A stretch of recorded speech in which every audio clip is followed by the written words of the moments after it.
өлім адам үшін уағыз, үгіт. Адам әрдайым уағызды, үгіт, насихатты қажет етеді. Кейде бір үгіт, насихат, уағыз естейсіз, жүрегіңізде бір иманыңыз күшейгенде болады.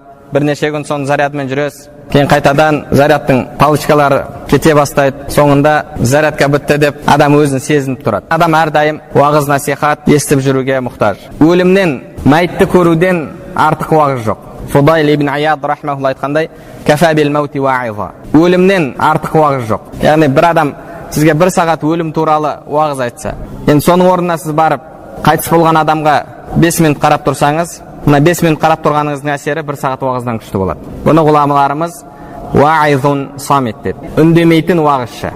Адам қимылсыз жатқан, қайтыс болған адамды, рухы тәнінен шыққан адамды көрген кезде жүрегі елжіремесе, ахирет етісіне түспесе, ол жүрек өлі жүрек. Имам Хасан аль-Басри рахмаулла айтады: "Фадаха ал-мауту ад-дуnya фалам ятрук ли луббин фараха." Өлім бұл дүниені әшкере етті. Бұл дүниені масқара, шәрмәнді етті дейді. Бұл дүниенің ақиқатын өлім ашып берді. Фалам ятрук ли луббин фараха. Шынайы ақыл иесі үшін ешқандай бір қуанатындай, мәз-майрам болып жүретіндей мүмкіншілік қалдырған жоқ деді. Сонда үлкен ғұламалардан бір кісі өзінің бауырына қысқаша мынандай хат жазған екен: "Я ахи, ихзарил маут фи хадихи ад-дар qabla an tasira ila darin tatamanna fiha al-maut fala tajiduh." Бауырым, өлімнен сақ бол бұл дүниеде. Сондай бір уақыт келмей тұрып, өлімге дайындал.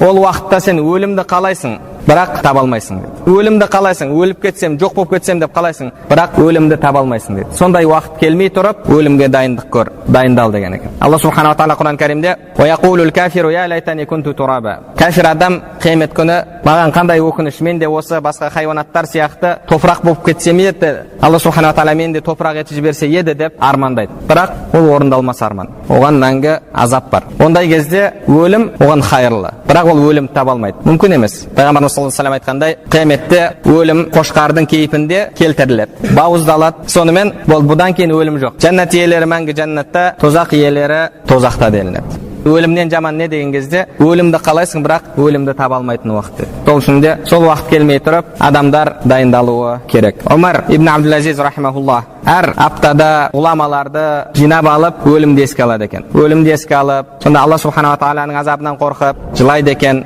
Алдарында бір жаназа тұрғандай хәлде болады екен. Ибрахим ат-Тайми рахимахуллах айтады: "Шай'ани қата анни лаззат ад-дуnya." Екі нәрсе менен бұл дүниенің ләззатын ұзақтатты дейді. Біріншісі зикрул маут, өлімді еске алу. Екіншісі вал вуқуфу байна ядиллахи азза ва жал, ертең Алла субханала тағаланың алдында тұруым дейді. Осы екі нәрсені еске алған кезде бұл дүниенің ләззаты кетеді дейді. Кәбун ал-Ахбар рахимахуллах айтады: "Ман арафа ал-маут ханат алейхи масайбу ад-дуnya ва хумумуха." Кім өлімді білсе, түсінсе, бұл дүниенің қиыншылықтары, бұл дүниенің қайғы қасіреті оған жеңіл етіледі дейді. Бірде Омар ибн Абдул-Азиз рахимахуллах ғұламалардың біріне маған уағыз айтшы дейді. Сонда әлгі ғұлама: "Сен өлім келетін бірінші халифа емессің" дейді. Алдыңнан қанша халифалар өтті, олар да қайтыс болды. Сонда Омар ибн Абдул-Азиз тағы да айт дейді. Әлгі ғұлама: "Ата-бабаларыңның барлығы да өлімнің дәмін татты, барлығы дүниеден өтті, саған да кезек келіп қалды" дейді. Сонда Омар ибн Абдул-Азиз рахимахуллах қатты жылаған екен. Абдулла ибн Мас'уд радиаллаху анхудың шәкірті Раби'a ибн Хусайм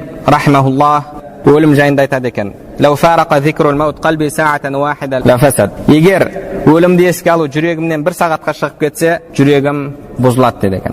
Мутраф ибн Абдилlah: "Инна хазал маут қад нағғаса аля ахли наими наимахум фатлубу наиман ла маута фих." Өлім бұл дүние иелерінің рахатын құртты, рахатын жоғалтты дейді. Яғни адам дүниеде рахаттанып жүреді, жиған малының рахатын көріп жүреді. Бірақ өлім келеді де бәрін жоққа шығарады. Быт-шытын шығарады, оның ләззатын да, рахатын да, бұл дүниедегі мәз-майрам болып жүрген күндерін бәрін жоққа шығарады. Сол үшін де фатлубу наиман ла маута фих. Сондай рахатқа ұмтылыңдар, онда өлім жоқ дейді. Өлім оны келіп құртпайтын рахатты, ләззатты іздеңдер дейді. Ол ахиреттің ләззаты, ахиреттің наимы, жақсылығы.